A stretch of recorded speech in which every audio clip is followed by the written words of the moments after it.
welcome to my channel. This is Elizabeth, and today I'm here to bring you part 2 of my series on the 4 loves. I hope y'all can read this, but it might be a little hard, but I'll try to take some pictures of these. I don't know. Hopefully you can zoom in and see what it says, but I'll walk you through it anyway. So today we're talking about Eros, and so that is passionate romantic love.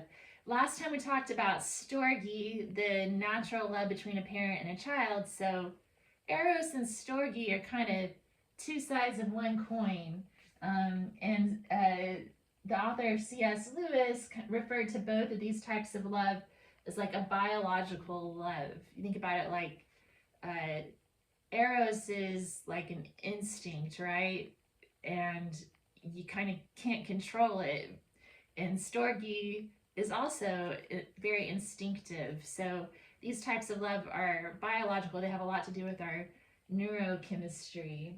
So I wanted to talk, like really nerd out on passionate romantic love and talk about the neuroendocrinology of love, the motivations involved, and then also we're going to kind of tie back into what we talked about in part 1 with the 3 emotional regulation systems developed by Paul Gilbert, and talk about how that affects us in our love life later on down the road.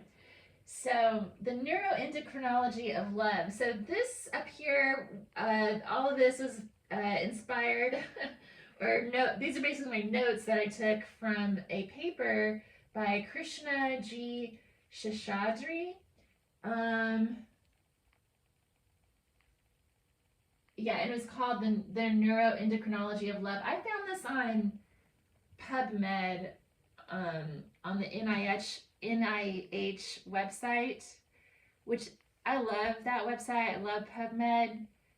It's still up there for now, I believe, but it's one of those things that got chainsawed by Elon Musk, so I don't know what to tell you guys. Don't vote for important things to get chainsawed, I guess. Anyway, so basically what Sheshadri says is that they studied the areas of the brain that light up when we're experiencing romantic, passionate love.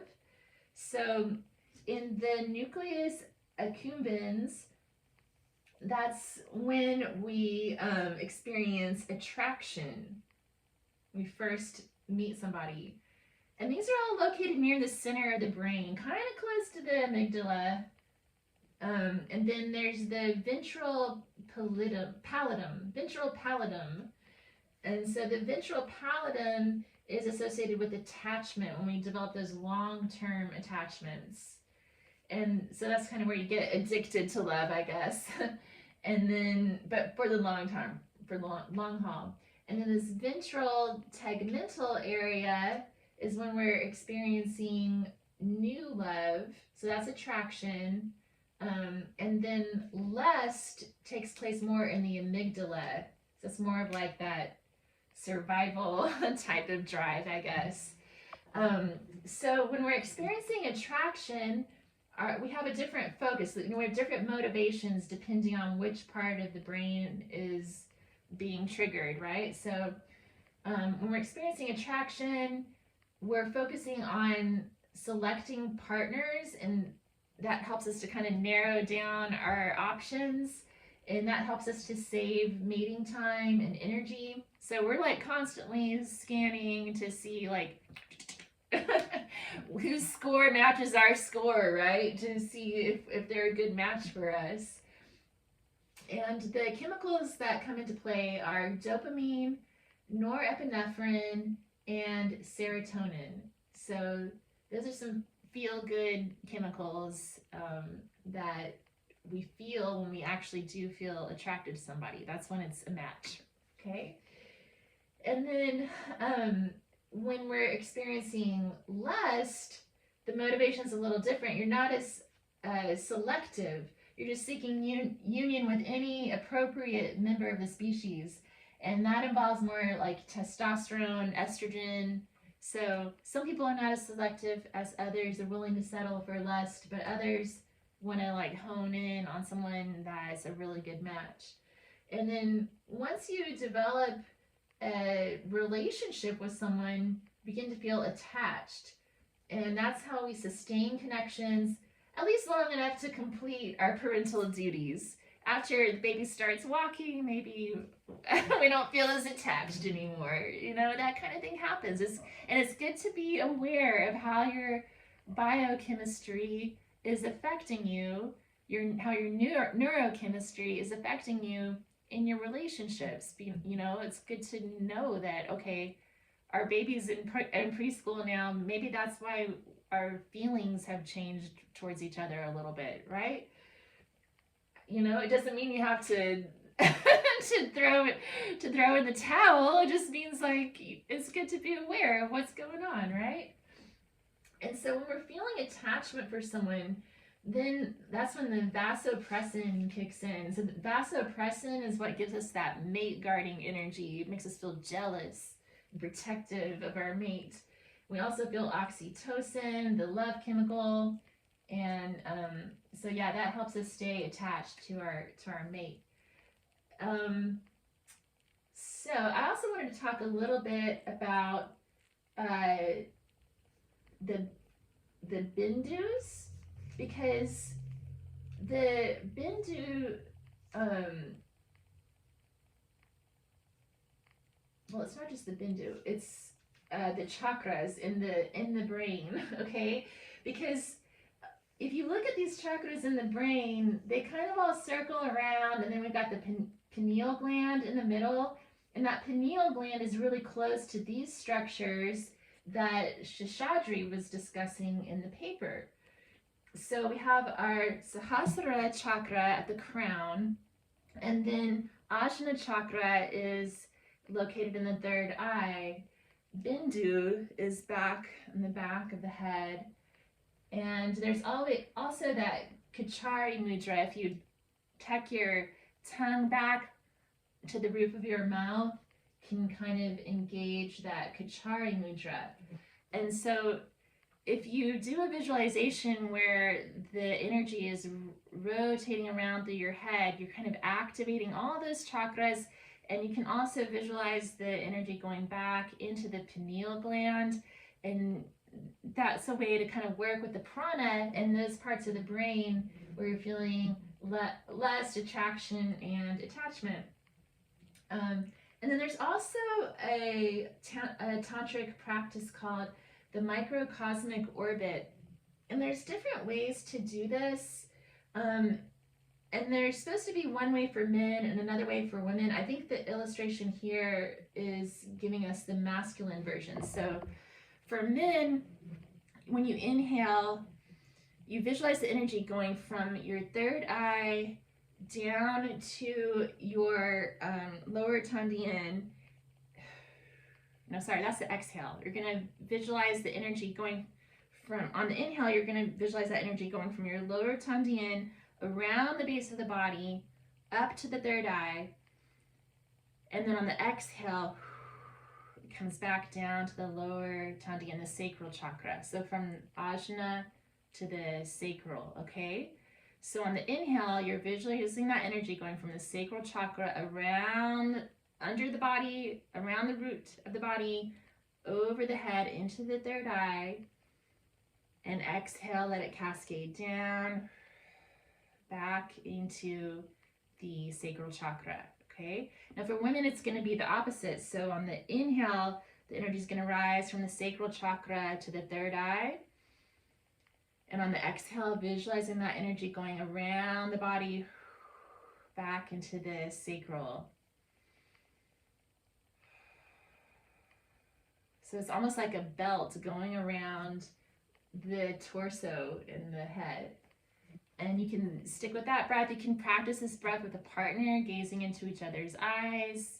You can do it during other activities. So it's something to try out. And also, if you want to experiment with a little more I mentioned Katrina Boss in my last video. She has a series of meditations that you can do, and she'll walk you through it. So that's someone you get to check out there.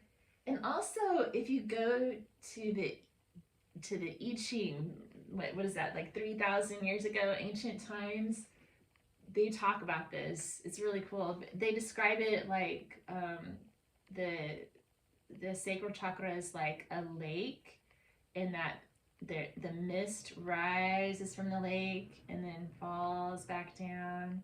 So it's really beautiful. It's like this poetic way of describing the microcosmic orbit. You know, that all ties into ancient alchemy and everything. It's really interesting. So it's one of those ancient secrets that is all over the internet now. So why not just come out and talk about it?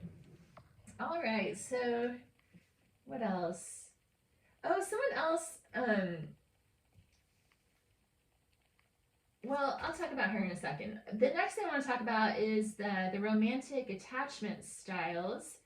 So this was based on a study done in the 1980s by Cindy Hazan and Philip Shaver, and they built on the work of attachment theory and childhood attachment styles that was developed by John Bowley. And John Bowley got some of this attachment theory ties in with that mammalian caregiving system, which was one of those emotional regulation systems developed by Paul Gilbert. That's what we talked about last time, the mammalian caregiving system. So John Bowley studied that and came up with this attachment theory. So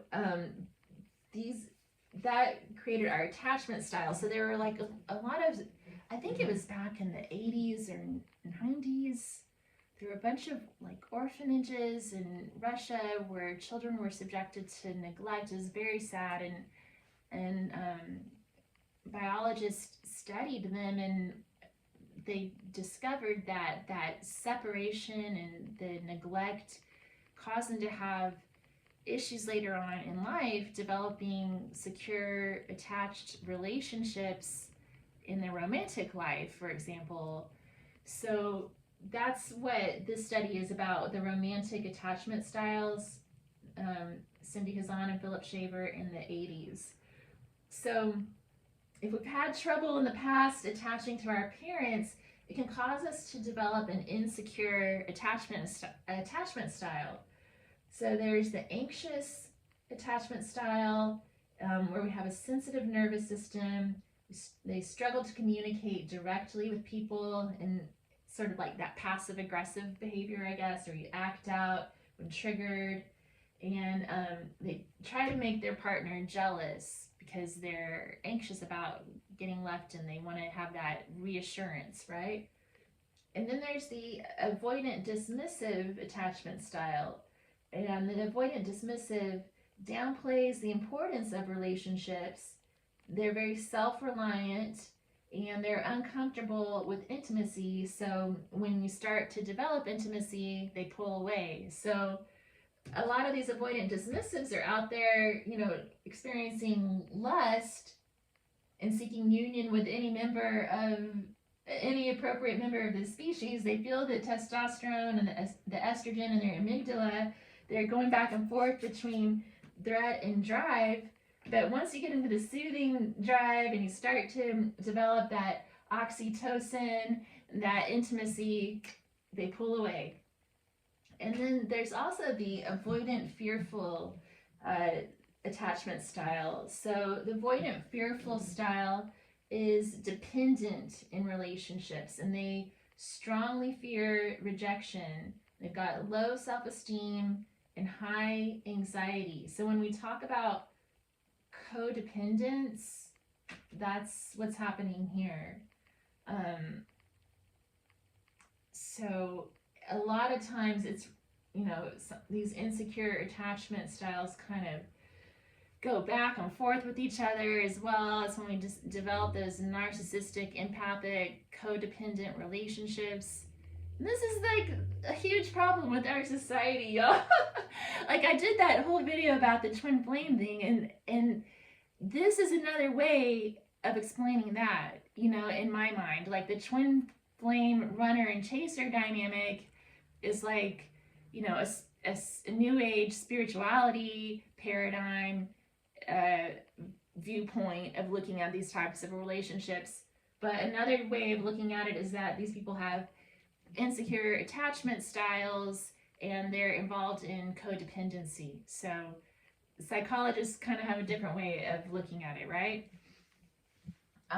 So the goal for all of us is to develop a secure attachment style where we can trust other people fairly easily. But how easily can we really trust other people when there's so many of us who have these insecure attachment styles? You know, but ideally, in an ideal world, would all be secure and be able to trust each other pretty easily, would be attuned to our emotions and able to communicate directly and to be cooperative and flexible and to, I'm going to add this on, like in a secure attachment style, both people in the relationship or whoever's involved in the relationship should be able to recognize each other as an individual instead of expecting them to fulfill a particular role in their life. Like, I know as a woman in society, I feel like a lot of times we're expected to either be the bad girl or the good girl, you know, the wife or the side chick, you know. And there's women are actually much more complex than that. We're each individuals with thoughts, feelings, and emotions, you know, and we need to be viewed as strong individuals who stand up on our own, and we deserve partners who appreciate us for who we are in our totality. So I also wanted to talk about Esther Perel, because I really like her work too. She gives a lot of good talks. And one thing that she said that stood out to me was that fire needs air. So if you want Eros to last, you got to give each other a little space to be their self. You know, especially if you're working with someone who's working through some issues with like avoidant and dismissive tendencies, you got to give people a little space, give them some time to retreat, come back into their soothing drive, you know, so they don't feel threatened by love. And another thing is, like, yeah, fire needs air, but also it needs earth to contain it. And, you know, we also have to have water nearby for safety purposes. All right, so I think that's all I've got to say about Eros. I'm going to move on to part 3. Oh, can't see me there, sorry. But thank you for being here. If you like my content, if you give it a thumbs up and subscribe to my channel, I'd really appreciate it. Thank you.